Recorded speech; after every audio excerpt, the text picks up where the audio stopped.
Hello and welcome everyone to our webinar on metrics that drive sales revenue. And as we are waiting for all of our attendees to join, we had a lot of interest in this. We've got a large crowd joining today. So as we're waiting for folks to join, just a couple of housekeeping reminders. This webinar will be recorded and we will be sending that recording out to you all this week. If you have questions, please feel free to add them to the chat or the Q&A function. We have some time set aside at the end for questions, but we'll also try to take your questions as we go. And as you're joining, let us know where you're joining from. Send us a note in the chat. Let us know your name, where you're joining from. We're excited to hear from you today. And we are going to get started. So again, welcome. Metrics that drive sales revenue, how to focus on what matters. I am Michelle Richardson. I am the Vice President of our Sales Performance Research Center here at the Brooks Group. And I am thrilled to introduce Alice Heiman, the host of Sales Talk for CEOs podcast. Welcome, Alice. I'm so excited to have you. A little bit about Alice really quickly.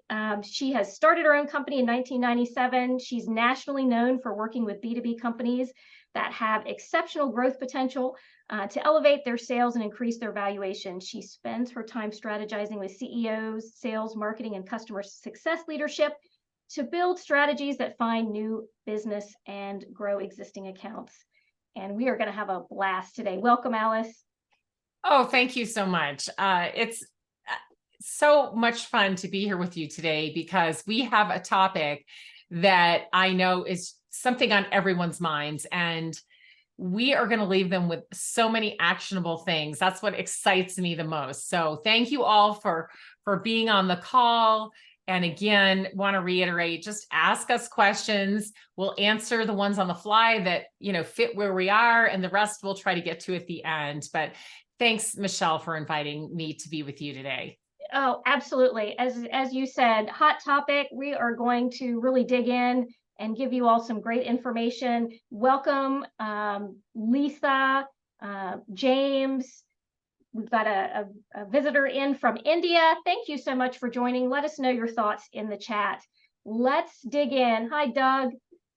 Let's dig in. And first of all, we want to talk about why this actually matters. Why do metrics matter to sales performance? Well, Sales Management Association did a study in 2020 with Ascent Cloud and found that 81% of sales organizations effectively measure revenue-related metrics. Well, that seems like good news, right, Michelle? Okay, 81%.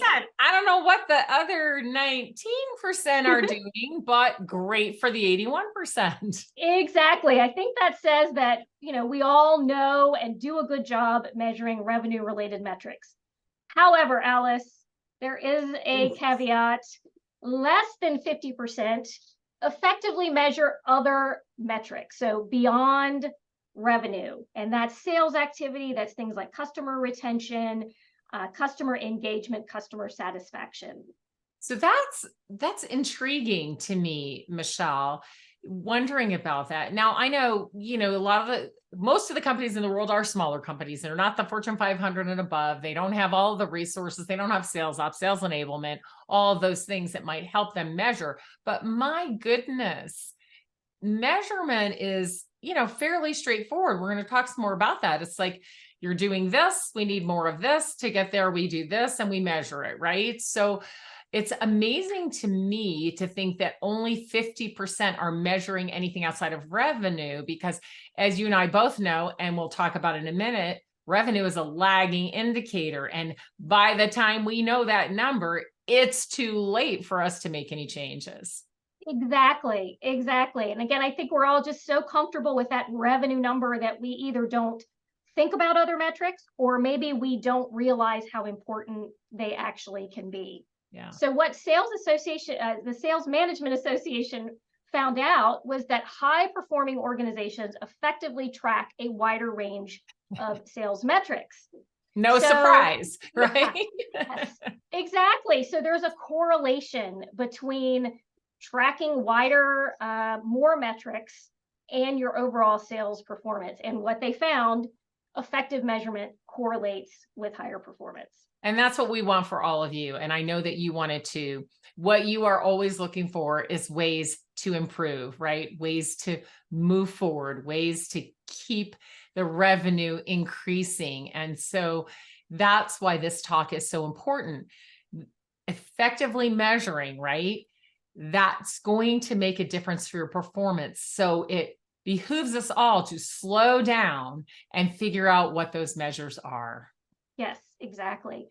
I think a lot of organizations, though, aren't sure what to measure and maybe how frequently to measure. So these are some things that we're going to talk about why and how they can use the data once they do track it. Or they're measuring too many things, and that just causes confusion. But I think the biggest thing is just what you said, is how can they use the data, right? So whatever you are measuring, you need to be able to use that data to inform your decisions going forward.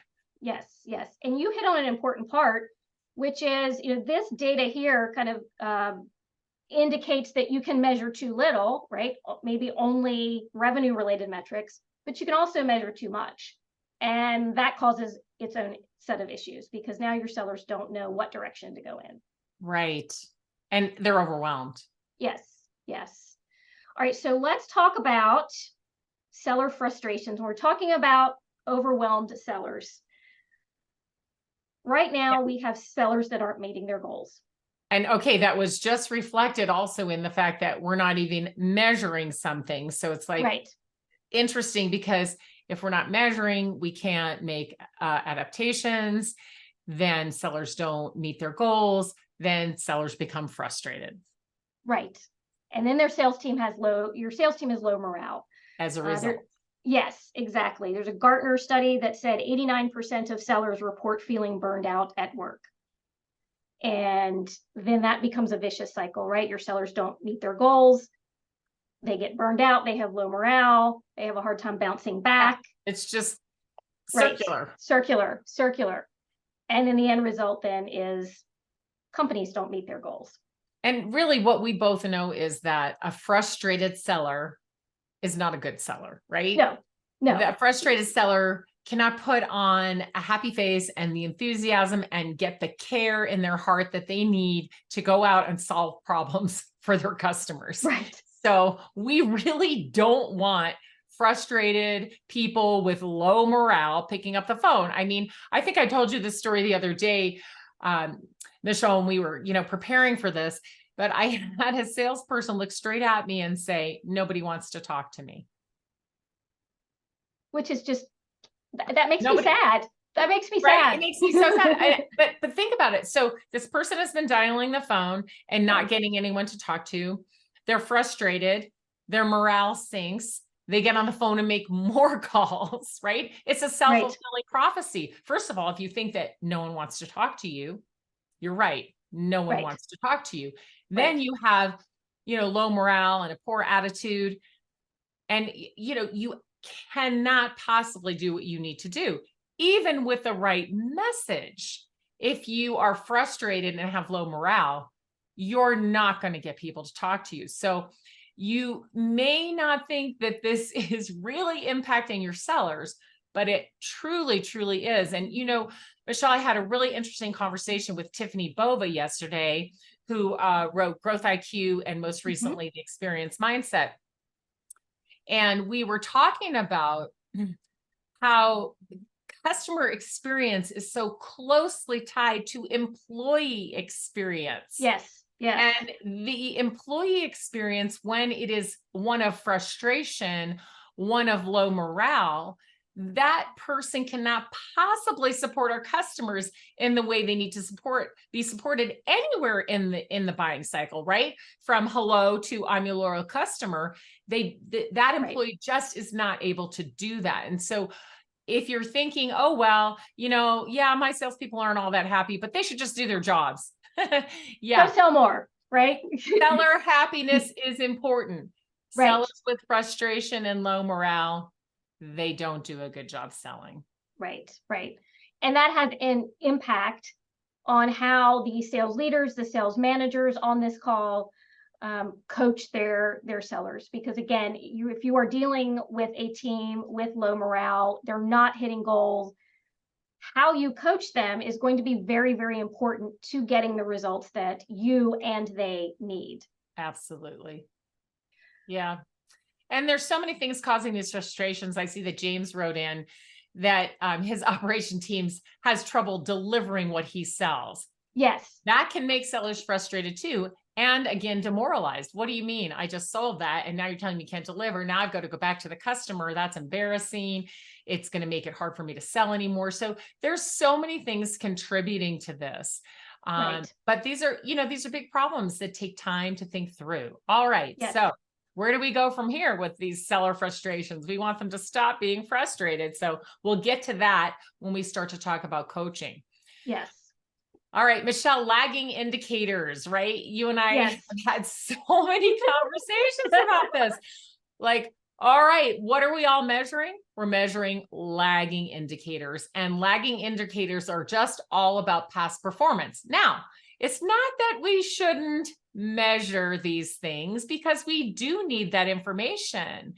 And the problem is that when we're only measuring lagging indicators, or when we're only using the data at the end of a period, what happens is it's already too late, right? We can't fix what happened. It's too late. And we can use that information, yes, for the future, but that is really not helping our sales team. But here are some examples, right, of the things that we tend to measure. We measure revenue. As you mentioned, 81% of companies are very good at measuring revenue, right? Exactly. We got that one.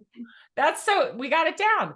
Average sales amount, right? So we know what the average dollar size of a deal is. Great, fantastic. And then we can help make that go up if we want to. And we can look at some different things around that.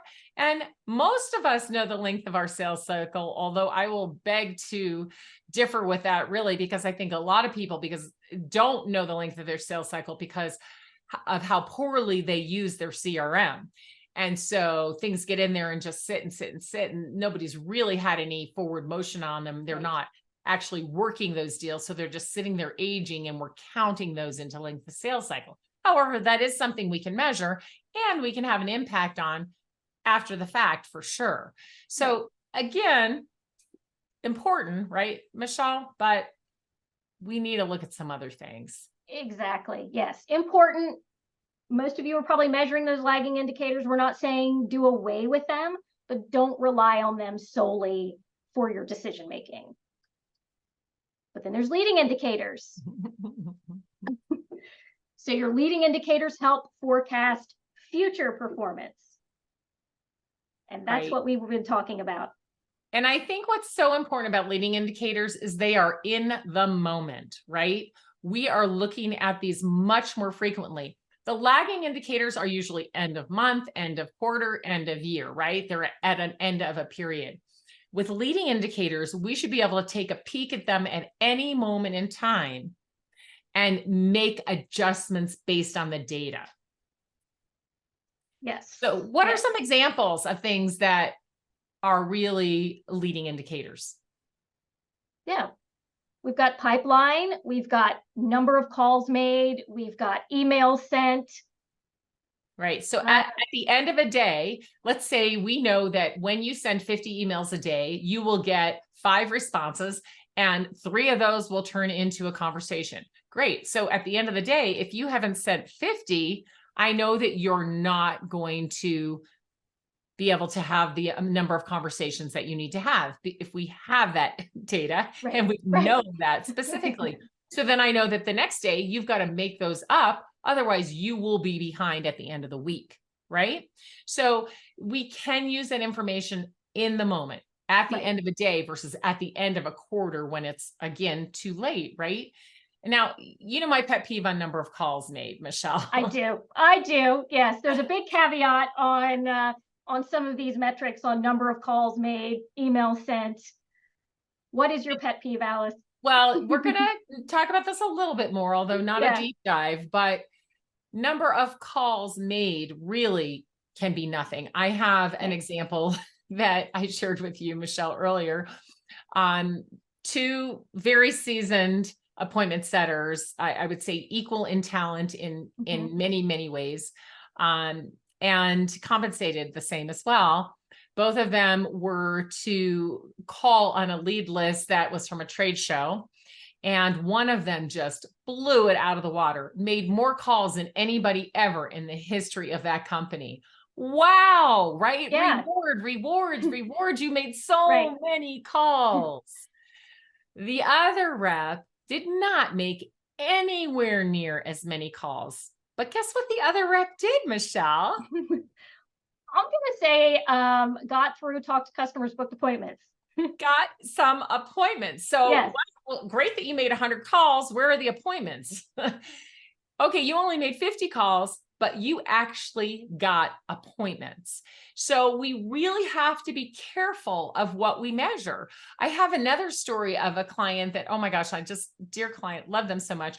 We hired this young sales development rep, or SDR, and we set him off to schedule demos.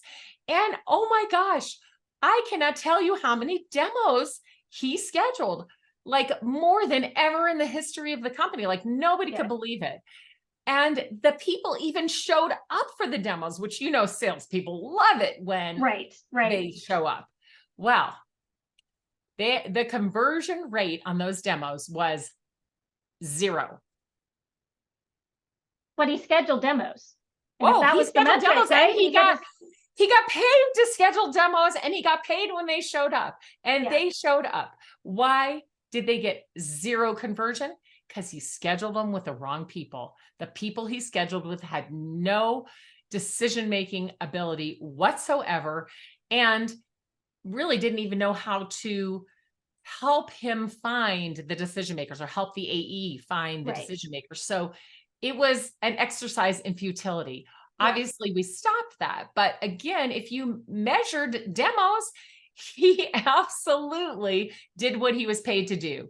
He scheduled demos, and the people even showed up. So that was the second piece, but it didn't matter because there were no conversions from it. So we do have to be careful. Number of emails sent, unless they're good emails with show me, you know me, great quality content that gets a response. I don't really care how many emails you sent that day.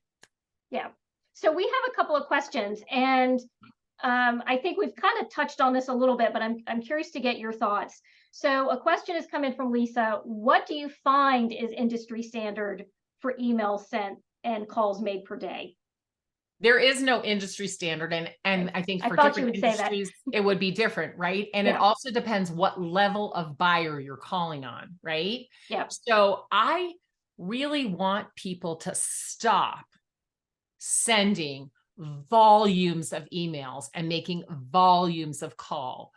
What I want is to go from this huge quantity down to intense quality. So that means we have to zoom in on our ICP, our ideal customer profile. We have to zoom in on intent data that tells us that those people are ready to buy. We have to zoom in on people we know who know us and love us. And we really need to zoom in on getting referrals. I would rather see you wipe out your email, your cold outreach completely, emails, LinkedIn, phone, wipe out that cold outreach completely and replace it with a really great referral selling program. And that is when you are going to get results, or at least run them both in tandem. Yeah. So I would say less emails of higher quality with an account-based approach where you've very carefully decided which companies you're going after, which people at those companies, and you've got messaging directed to them specifically, and you do it in a cadence that makes sense versus just sending volumes and volumes of email. And that email would drive the calls because you would be calling about the same topics that were in the emails and leaving very high quality voicemails that relate back to those emails, so that people start to understand your story and remember it and can become interested in talking with you. So there's more there, but that's a start. Yeah. That kind of reminds me of a client that I had worked with. They were a phone-based sales team, got mostly inbound calls. but they were supposed to work, the organization wanted them to work a certain number of calls per day. It was like 80 calls per day. And the top performing sellers that we talked to said, I don't think about the number of calls I'm supposed to make. I think about quality conversations. And if I get good conversations and I get the information to qualify that opportunity, the number of calls takes care of itself. I hit my goal. So the sellers are saying, I don't even think about that because I know that will come to pass if I focus on qualifying the calls that I am getting. Well, yeah, right. And worse, I've seen sellers actually punished for not meeting email quotas and phone call quotas, even when they're getting results. So here's two sellers. One of them's doing all the activity that they're told to do. They email, they send LinkedIn, they call, they leave messages, they do all of this stuff repeatedly every single day. They're getting 0 results, right? And then someone else who's digging into the quality of those communications, doing far less, maybe a fourth the amount, but they're actually getting conversations started and moving things down the pipeline. They're getting results, and yet they get dinged in their comp or other ways for not doing the level of activity. Hello? Is that crazy making? Let's go for quality over quantity. All right. So let's get to that, because that next question I see in there is really more about that. So what do you do? What should you measure? Yes. Well, I mean, we've talked about this a little bit. Conversations, right? The quality of conversations is what we should be measuring, not just number of calls made, number of emails sent, the actual quality of those conversations. Right. Because what is the goal of sending an email? What is the goal of leaving a voicemail? What is the goal of picking up the phone and trying to reach someone?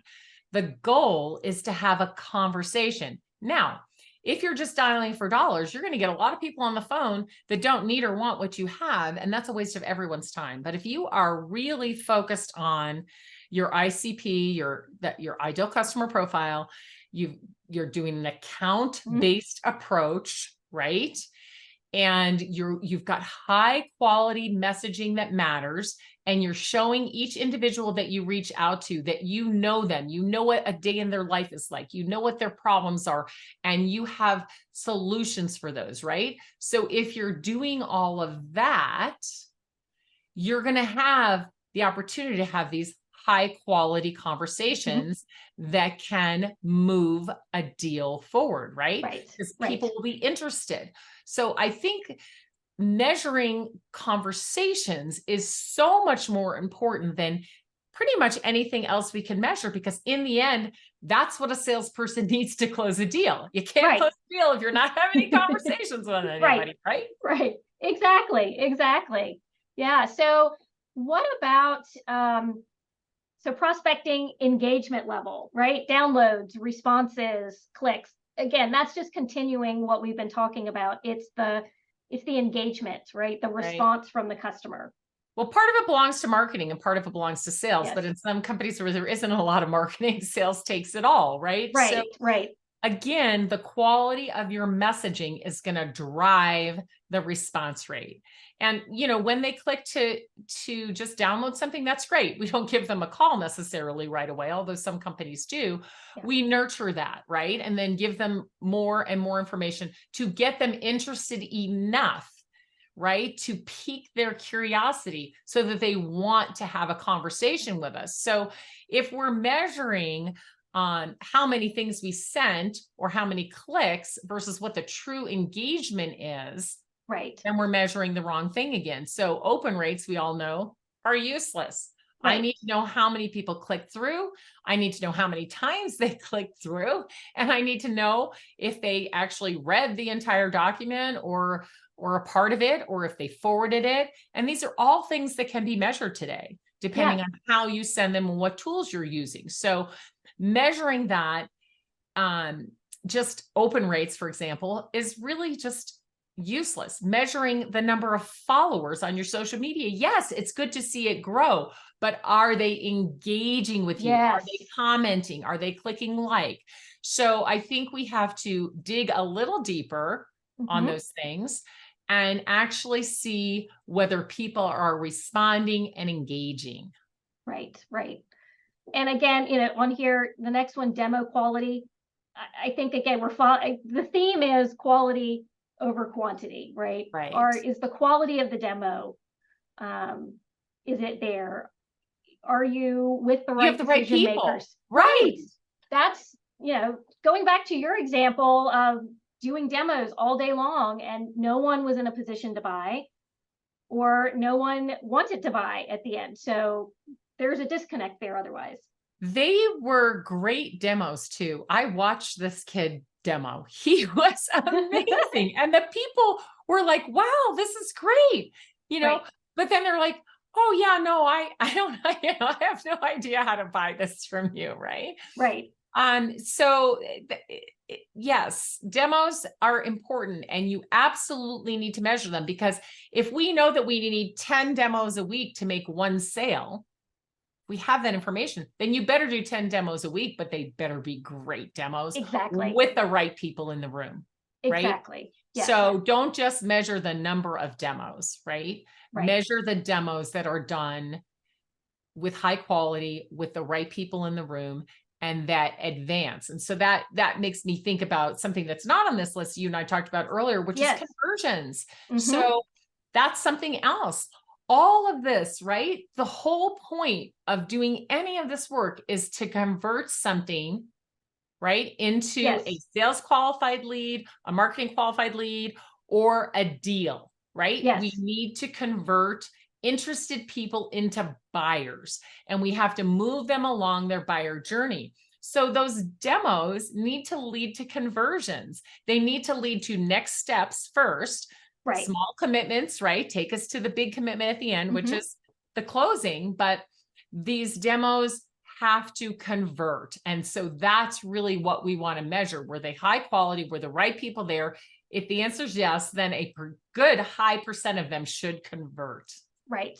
And we're going to talk about this coming up in just a few minutes in terms of coaching, but really looking at those conversion rates as a sales leader can give you a sense of maybe where there's weaknesses in your process, right? Is that where somebody needs to be trained? Or, if everybody seems to be losing folks at the demo stage, then maybe that's an area that you need to work on. Absolutely. So we can see these gaps. And again, these are leading indicators. When we're measuring these things on a daily basis so that we can make adjustments for the next day, or for this week, we're measuring them weekly to make adjustments for the next week, right? Then we can use that data properly, right? Right. To know where are the gaps. So let's say I did make my, 20 calls, which would be more reasonable than 100, my 20 calls to high quality prospects. And I did that today and I didn't get anyone on the phone, and I did my follow-up. I left great voicemails. I left great emails to follow up with them, and I am still not getting any results. Then I would go back and look at the ICP. Are we really calling the right people? Because if I used great messaging, someone should have been interested out of those 20. If though I made, my 20 calls and follow-up emails and voicemails, and the quality was really poor, of course, I would not expect any response, right? So I think we can use the data to say, oh gosh, this person did make their 20 calls and didn't get any appointments. This person did make their 20 calls, or these 5 people made their 20 calls and they all got appointments. Is there a process breakdown, or does this person need more skills? Right. So if it was 4 of them didn't make any appointments, only 1 did, I'd say, oh, maybe there's a process issue and this one person figured out a way around it, or maybe these 4 still more training. But this data is telling me, look deeper and see, what do these salespeople need? How do I enable them to do what I'm asking them to do? Right? Yes. So question that's come up, and how do you benchmark what an appropriate number of calls or email metrics should be for as a baseline for your sales rep? So this person believes that their current team's goals may be too low. Yeah, I mean, too high, too low, it's always a possibility, right? So if you're very new, if you're a startup, it's not easy to do, right? Right. So you're going to have to get a few people doing it to start to see. I want to implore you to never just hire one salesperson at a time, right? Especially when you're new. Always hire at least two, and if you can, three, because now you can benchmark against all three or at least two of them.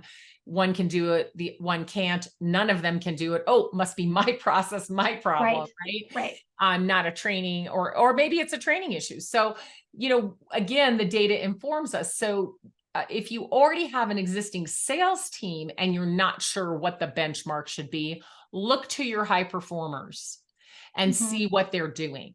Now, everyone can't be the highest performer, but we certainly can be high performers and highest performers. And we can have a few middle performers as long as they're moving up, but that's it. We can't have any low performers. So on what is it that they're doing? How many calls a day do they make? In what way do they make them? What is their messaging? You start to look at all of those factors to start to decide what it should Right. be. But think about this. If you make 0 calls a day, you have 0% chance of reaching anyone, right? Right. If you just take the number of hours in a day and the quality of the conversation you want people to have, and the other work you require them to do. So let's say in an 8-hour day, you require at least 3 hours, which most companies do. Most companies do 3 hours of administrative work of some type. They're Mhm. prepping for calls, putting stuff in the CRM, having meetings, etc. So that's 3 hours of that 8-hour day. So now you have 5 hours. Well, you got to have lunch. So let's make it 4. Got to have a few breaks. So let's make it 4 hours to actually make calls. What is a reasonable amount of quality calls to make in 4 hours? 100 is not reasonable. Just do the Right. math, right? So math works in sales.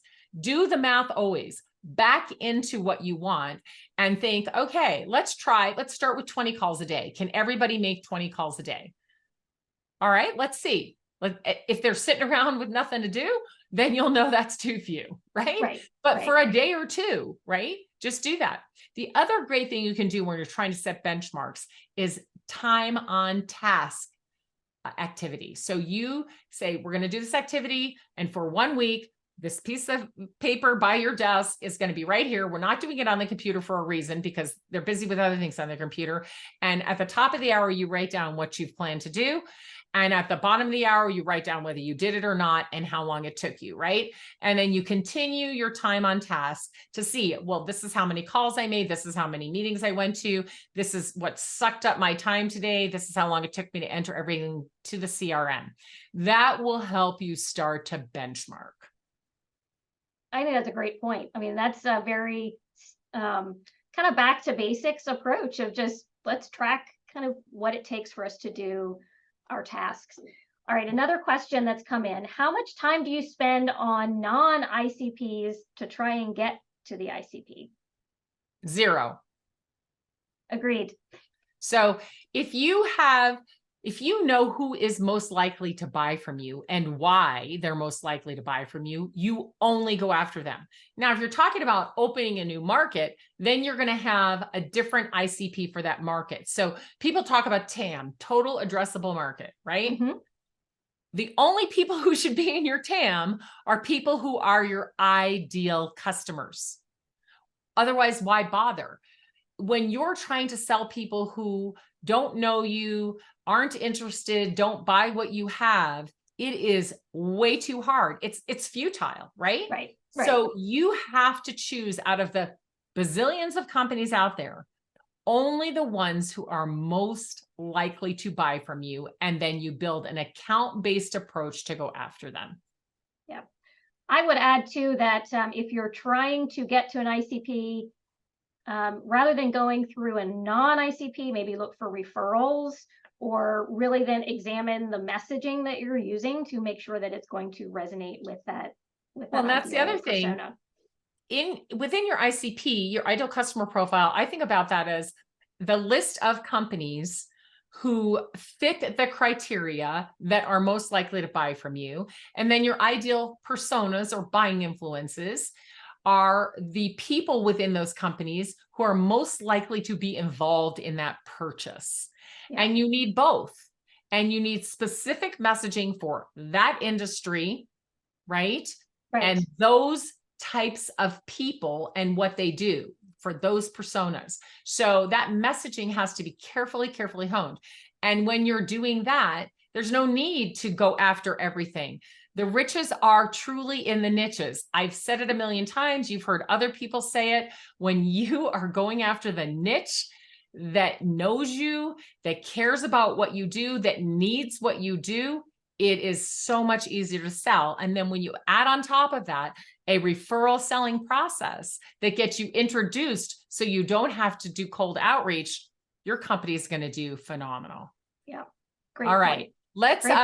Let's move on and take a few of these questions. The other, just to wrap up on what should you measure, definitely quotes and proposals, right? Yes. Here's the thing about that.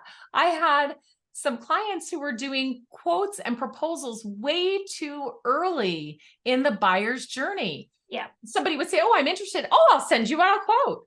Why on earth would you waste time doing it? Especially when quotes and proposals take up so much time. Very few companies have dedicated people to write quotes and proposals. They should. If they were smart, they all would, because it's a waste of the salesperson's time and they're usually terrible at it and they make mistakes. But again, where in the sales process are you sending them out? Measure, right? First, figure out the right place, then measure how many are going out, and then measure the conversion. Exactly. And you're looking at that, again, at that, weekly, right? So that you can make adjustments. Oh my gosh, we sent out 50 proposals last week and we have heard back from none of them. What's wrong with this picture? Then you can dive in and figure out exactly what the gap is. Yeah. Yeah. I think generally, for those of you out there thinking, what should we be measuring? Think about the behavior that you want to influence in your sellers and assign your metrics that way. But again, think about quality over quantity. So that, again, you're not just driving number of calls, number of proposals, number of demos, but the actual quality of the outcome from those attempts. That's right. That's right. All right. Let's talk about better coaching and data-driven decisions. So now we have the metrics. How do we use them? Wow, right? So a lot of us are working off bad data. Let's just face it, Michelle. This is something that Spencer and I talked about on my podcast that will be released. Oh, I think we just released a podcast with Spencer. So everybody look at Sales Talk for CEOs and you can hear Spencer and I going on and on about this. But I mean, on and on in a good way. So you can get some great ideas from that. But I'll tell you, when you have bad data and you try to manage and coach from it, it just becomes a fiasco, right? Right. Because we don't know what direct people to do. Look, in the end, what we're looking for is a behavior change. Yes. They're doing this. We want them to do this, right? And that behavior change has to be propelled by something. So here's the thing. If the leaders are saying, make more calls. Okay, so I made 50 calls a day. How many more calls do you want me to make a day? Well, we want you to make 100, double it, make more calls. Okay, so the data tells me that my salespeople are only making 50 calls a day and we're not getting any results. So let's just do more. Let's do 100. All right, so now I'm going to drive that behavior. I'm going to manage that. I'm going to check to see that they made their 100 calls every day, and I'm going to coach against that. Okay, what's wrong with your time management that you couldn't make 100 calls a day? Let's, remove this. Let's do that. So I'm coaching and managing all around making 100 calls a day. I still have no results. Right. More is not better. Right. More is almost never better. Right. Right. We have to do something different. We need to do better, not more. So the data made us think that the reps that were winning did 100 calls a day. The reps that weren't winning did 50 calls a day. So it's simple. We'll just make everybody do 100 calls a day. Right. And your results might actually get worse. Because if you've got sellers focused on 100 calls a day, then they're like, I got to get off this phone call to make another phone call. Exactly. And then they're just pushing people around. Right. Right. Just pushing people around. So I think that Um, coaching has to be informed by good data. Mm-hmm. And when we are looking at those leading indicators and we're looking at them frequently, so as a coach, I can sit down and say, okay, Michelle made 20 calls today. She reached 5 people. She had conversations with 2 of them. And one of those conversations advanced to the next conversation. So there's a benchmark. Right. It's just one, but there it is. Now I can see tomorrow when she makes 20 calls, did she have 5 conversations? Did one of them advance, right? Right. So I think that what we're looking for is data that helps us drive behavior that gets results. And what we know is the behavior we want to drive is conversations, because when salespeople are talking to the companies that meet their ideal customer profile, Mm-hmm. and to the personas that make the decisions, I call them buying influences because they can influence your sale, right? Yep. When that's happening, things go great. Results are had. I mean, think about this right now. What are your sellers doing? Your sellers are dialing, emailing, doing LinkedIn, and all of the other things that you have them do that are administrative, right? All day long, Yep. and they're Yep. not getting the results. What if your salespeople had 5 conversations a day with someone who could buy from them? Times 5, that's 25 conversations a week. I guarantee you most of your salespeople aren't having 1 conversation a day with someone who can buy from them. Their days are filled up with, yes, working on deals that are in their pipeline and moving them Right. forward. Yes, administrative tasks. Yes, dialing. Yes, emailing. But are they really having those great conversations every day? Now, maybe they are having 1 a day. And I'm not talking about an email conversation. Those are good, but they're not great. Yeah. I'm talking about phone to phone, face to face, right? On the Zoom, having conversations, uncovering things, learning, Mm-hmm. digging in, problem solving, collaborating, right? That's what I'm talking about.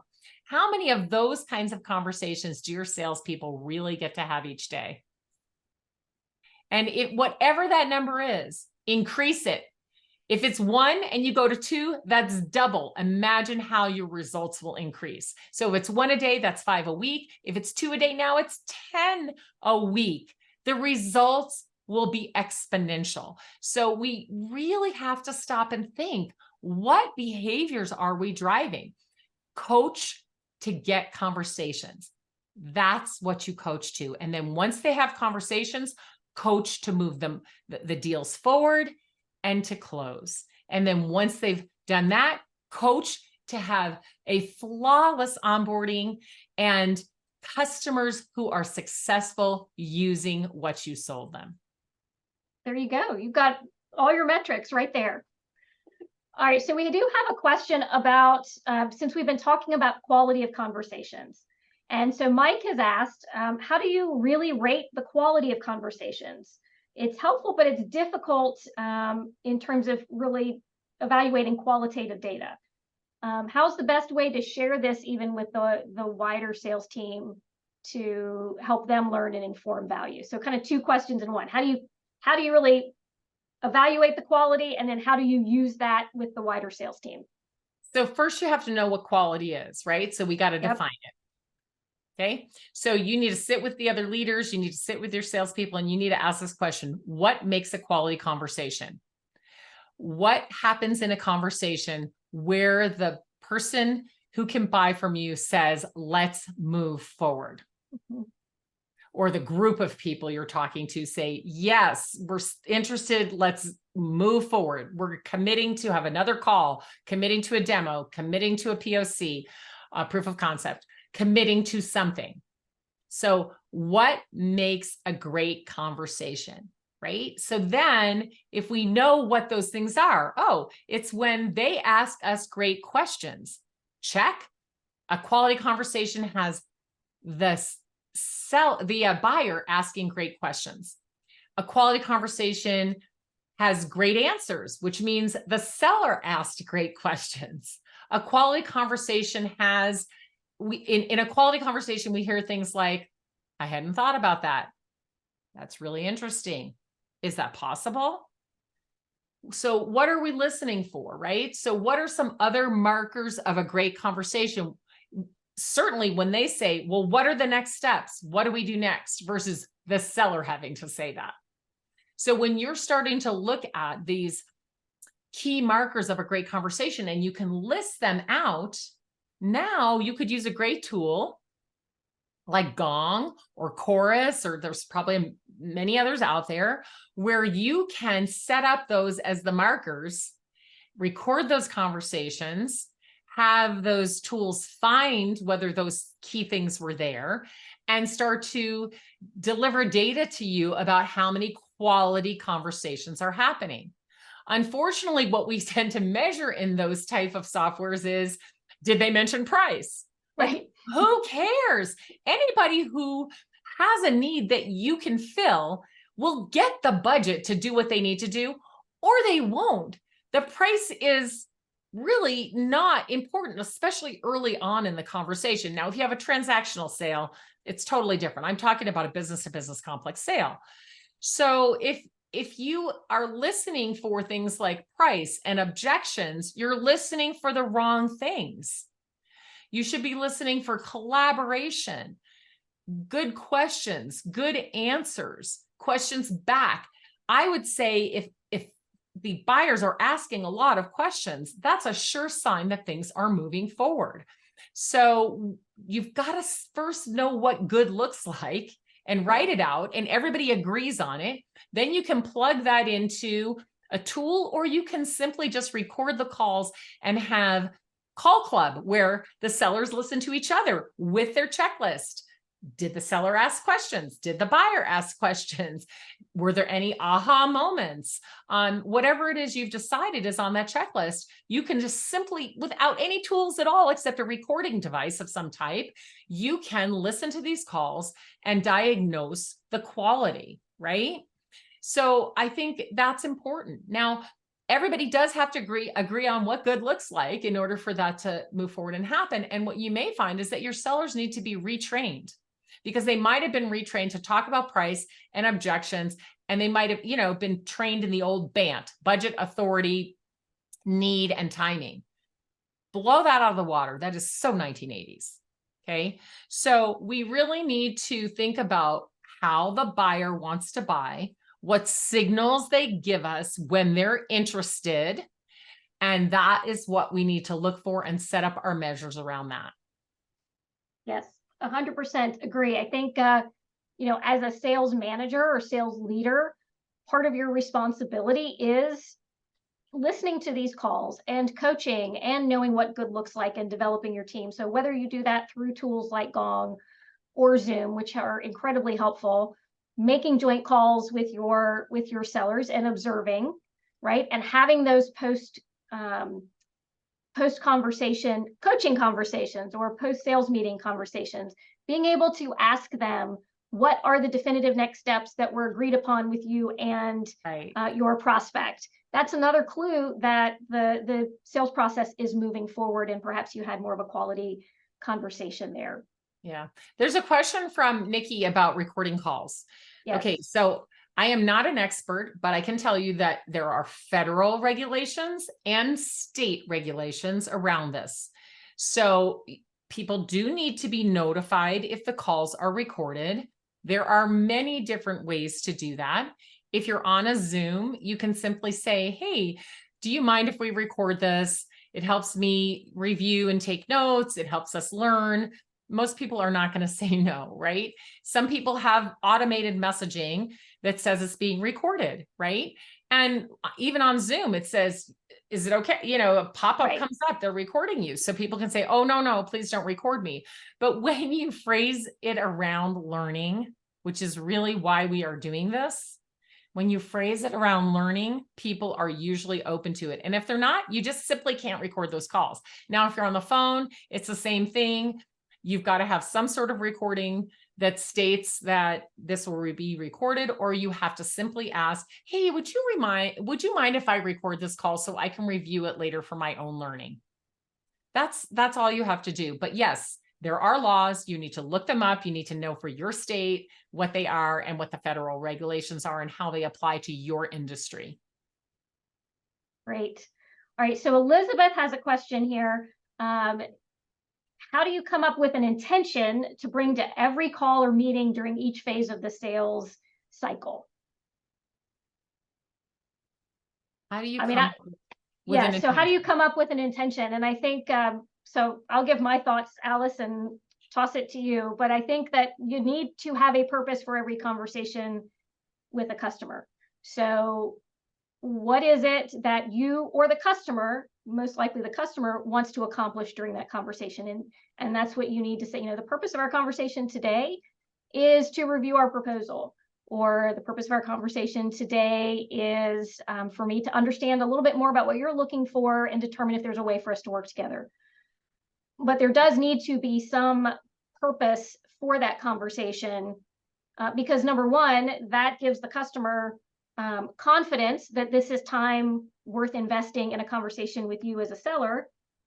And it helps you to know if you're moving the sales process forward, right? So if you achieve those objectives, or if the customer says, no, this is what we need to do instead, at least you know where you stand and what the next steps are. So it's a way to confirm with the customer what's being covered and for you to know that you're moving the process forward. Absolutely. And hang on, I was just typing in. So I'm going to recommend that everyone read Conceptual Selling. Yes, I am a bit prejudiced. My dad did write that book, but I'm telling you, it's a great book worthy of reading. So customer intention, seller intention, right? These things are important. I believe that you need to do a lot of call prep, and in conceptual selling, we teach a very specific method of call prep. It may not be completely different than what you've learned, but there are elements in there that I guarantee you have never thought of. When I'm trying to think about how to get a customer on a call, a prospect or a customer, I use customer to mean both, whether they've bought from us yet or not. I need to put myself in their shoes. So it starts with research. Who is this person? What is a day in their life like? What are the problems they're solving on a regular basis? Now, let me tell you, this is hard for a lot of sellers. If I'm 25 or 30 years old and I'm an AE and I've never been a president or a vice president or a director of operations or an IT leader of any kind, how would I even begin to know or understand what a day in their life is like? I only know what a day in my life is like, right? So we need to give them this. This is a training that can be done using your own, the people at your own company to do it. Your IT people, your CFO, your director of, right? So first I have to know, what is a day in the life like? Now I can just Google that and find out. I could use ChatGPT to find out what the day in the life of an IT administrator is like, or an operations manager is like, but I've got to get some semblance of what that's like. Then I have to understand, what do they care about most? Now, if I haven't talked to them yet, I can't know that for sure, but I can know that most CFOs care about the bottom line. They care about the spending. They care about keeping things in balance, right? I can know some things about CFOs. So I can say things like, CFOs like you, other CFOs we've worked with like you, right? So once I know what a day in their life is like and I understand what they care about, now I can compare that to others like them I've already sold to. If I'm new, this is harder. It's got to be trained. But if I've talked to dozens and dozens of CFOs, all I have to remember is, what was important to those CFOs? What kind of conversations did I have with them? What did this look like? What made them go, aha, right? What made them want to continue talking to me? Okay, so that's to start before you do anything else. Next, you have to think about what's in it for them, or I call it a valid business reason. You have to have a valid business reason to talk with them. It's not, I'm just checking in, or I want to learn more, or I want to review with you. That's all about me. That's not about them. So you have to have a valid business reason. I've talked with dozens of other CFOs like you, and this is their problem. We've been able to help them solve it. And I want to see if it's worth a conversation to determine if we could do the same for you. Something like that. That's a very quick and dirty, right? But there, you can get even more in depth with that. So you have to have something that's valid to them, not what you want to do with their time, but what they would want to do with their time. You have to bring in value and insights to them. Listen, one of the coolest weapons a salesperson have that they don't even realize they have is that you talk to people like them over and over and over again, and you've got all that knowledge about what's going on in other companies and how they bought this and how they installed it and how they used it and what kind of results they got. You've heard other things that are happening in their industry, and you ignore all of that when you could bring those insights to your customer. Yeah, when I was talking to so-and-so at IBM the other day, he was telling me these things. Really? That's interesting. Hey, would you like an introduction? I'd be happy to introduce the two of you so you could talk about that. Oh, a salesperson could do that? Yes, they could, right? So it's got to be all about them. If you want them to communicate with you, if you want intention in those conversations, if you want them to be interested and you want to pique their curiosity to learn more and continue forward, you have to do that planning in advance. And then think through all of those things. What insights are you going to bring? And then you need to prepare by thinking through what questions are you going to ask? What type of questions? In the conceptual selling book, we don't just talk about open questions and closed questions. We talk about several different types: confirmation questions, new information questions, attitude questions, basic issue questions, things you've never thought about asking before. Then you need to start to think about what is the minimum acceptable action that they're going to take to show you that they're interested enough to move forward, right? And what's the best action that they could take, right? So you're planning all of these things ahead. So now you show up so ready and prepared for the call, and you exude confidence. That's when people want to talk to you.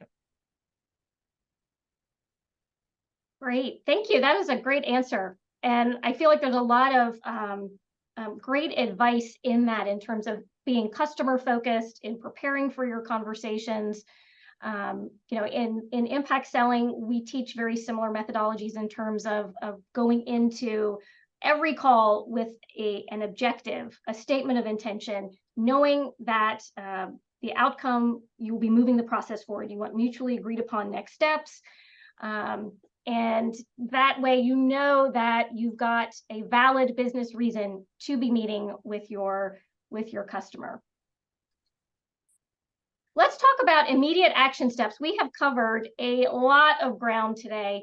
And so let's talk about, for those of you out there really wanting to rethink your metrics and make sure you're measuring the right things, some immediate takeaways for you. So identify those current metrics. Are they leading or lagging? What should you remove? What should you add? Setting up a regular coaching cadence, taking action to resolve the weaknesses and pain points. Thoughts, Alice? Any other words of wisdom that you would give to our audience today on this? Yeah, it's just kind of the old adage, slow down to speed up, right? We spend so much time working in our businesses and doing what we do every day. As a seller, you are the CEO of your territory. You need to be entrepreneurial. You need to develop that territory plan that's going to advance your sales, right? And I think in the larger picture, the sales leader needs to make sure they have all these CEOs, these entrepreneurial CEOs underneath them, working on their territory plans to advance sales. And then above them, the CEO needs to understand that the sales leader's job is to, right, make sure all these people have territory plans that they can deploy. And I think that if you don't have these metrics that we're talking about, if you're measuring the wrong things, if you're only relying on lagging indicators, you cannot develop a good territory plan. You cannot be a good leader of your territory. And the leader of the sellers cannot lead either. The coaching and managing that has to happen at the highest level, down to the sales leader level, has to be data driven. And that is what I love, Michelle, about all the work that you and Spencer and the team are doing, is you are giving us great data that we can use to advance the cause, right? Stop just doing what you've always done. Stop relying on things that worked 20 years ago, let alone, 3 years ago, because the buyer is changing faster than we are as sellers. We need to catch up. Measuring the right things and using that data to coach and manage is the way that we will catch up. Yes. I mean, I love what you just said about the buyers changing faster than sellers. We have got to catch up. Some resources for you. If you've got any more questions, please drop them in the chat or in the Q&A, and I'll kind of talk through the resources that we have. So a copy of the book, Agile and Resilient, Sales Leadership for the New Normal. That was, I wrote that, co-authored by our Chief Sales Officer. We've got a whole chapter in there. You can see I've got it all marked up here. We've got a chapter on KPIs and metrics, so you may want to check that out. Definitely check out Alice's Sales Talk for CEOs podcast. We talked about her interview with our CEO, Spence Wixom. She's got lots of other great informative content there. So yeah, and once again, the book I mentioned I did not write it. I wish I did, but my dad wrote it. It's Conceptual Selling by Stephen Heiman and Robert Miller. If you're interested, pick up a copy. Yes, and that is also in the chat. So take a look at that as well. And then we also have a blog post on sales coaching tactics. So we've talked a lot about setting metrics and then how to coach to those metrics. So check out that blog post as well. Alice, it has been a pleasure talking to you. I've had a great time. Thank you so much for sharing your expertise with us today. Oh my gosh, it was so much fun. This is just, you can tell how passionate I am about this. And the thing that I truly, truly believe, Michelle, and I know that you do too, and so does your entire team, is that we can make selling easier. We can make it the great profession that it is inside of our companies. We can have sellers who come to work and love their jobs and are motivated and they're not frustrated, right? And so they can do this work to get on the phone and have great conversations with people who can buy from them. It's possible. Yes, we can serve our customers. We can make selling enjoyable, effective, and easier. Thank you again. Thank you to everyone who joined us today. And we look forward to, again, sharing this content with you. This webinar recording will be sent out this week. And again, thank you so much for joining, and we will talk to you soon. Bye-bye. Thank you.